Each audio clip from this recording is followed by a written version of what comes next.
Hey everyone, ever thought about what it takes to become a digital creator?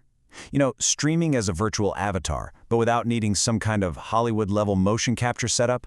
Well, today we're diving into a piece of software that was a total game changer, something that brought the magic of animation right to your home computer. I mean, let's be real, this is the dream for a lot of aspiring creators out there, right? How do you build this awesome online personality, connect with an audience, but still, keep your privacy? For the longest time, doing that was super expensive and way too complicated. But then, a tool came along that just flipped the script entirely. All right, so let's get into it. This game-changing tool was called FaceRig, and its mission was actually really simple and kind of noble: to be an open platform that made becoming a digital avatar something that was possible for everybody.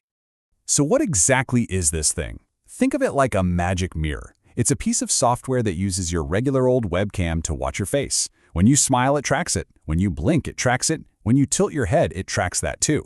And it takes all that information and maps it instantly onto a 2D or 3D character on your screen. You move, your avatar moves. It's that simple. And the process itself is just beautifully straightforward. Your webcam just feeds video into the software. Then, FaceRig's tracking tech, which came from a company called Util Inc., does all the heavy lifting. It figures out what your face is doing. And just like that, boom, you're controlling a digital puppet with your own face in real time. Okay, but this is where we have to pump the brakes. If you're hearing all this and getting ready to go download FaceRig right now, just stop, hold on.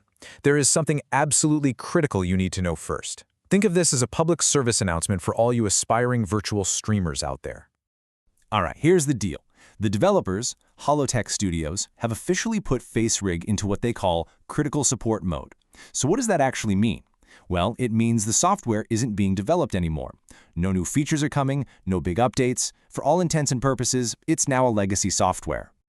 So, you might be asking, well, where did all that creative energy go? It went to its successor, a program called Animaze. Holotech has moved all of their active development over to this new platform. So while FaceRig was the pioneer that started it all, Animaze is where you're going to find all the latest and greatest features. Think of it like this. FaceRig is a classic car, still cool, still runs, but Animaze is the shiny new model with all the bells and whistles. But let's look back for a second. Knowing that it's legacy software, was it actually any good back in its prime? Did it really deliver on that promise of making anyone an avatar? To figure that out, we dug into what actual users were saying about it. And here's a perfect example from a user review. It's simple, straight to the point, and pretty positive. They said they bought it to use for broadcasting, and it's pretty good. You gotta love that honesty.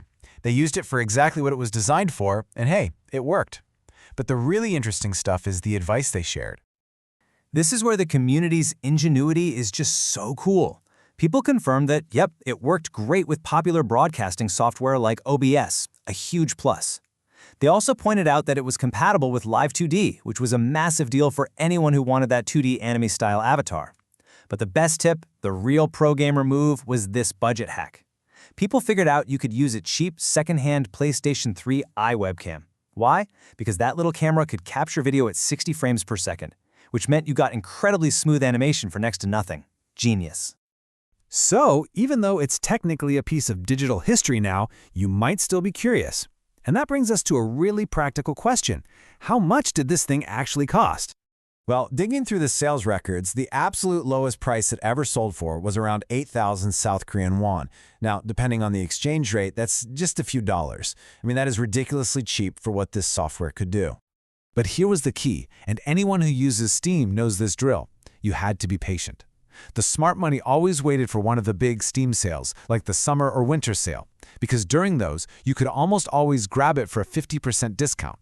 For any creator on a budget, that was a total no-brainer. And here is the ultimate safety net, the thing that made trying it out so easy. Steam has this fantastic refund policy where you can get your money back on pretty much anything as long as you've used it for less than 2 hours. So this basically acted as a risk-free trial. You could buy FaceRig, test it out with your camera, your lighting, see if it even worked well on your computer. And if not, no problem. You just get your money back. So, let's put this all together. What's the final verdict on FaceRig? What's its place in the world of online creation today? All right, here's the bottom line.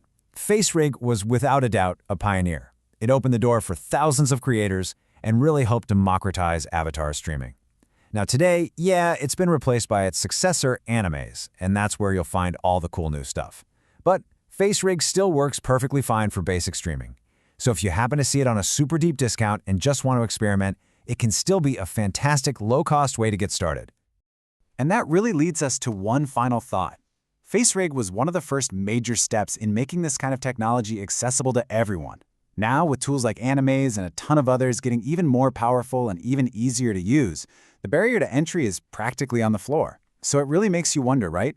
Who will be the next generation of digital creators? And what kind of incredible new stories are they going to tell with this technology? It's going to be fun to watch.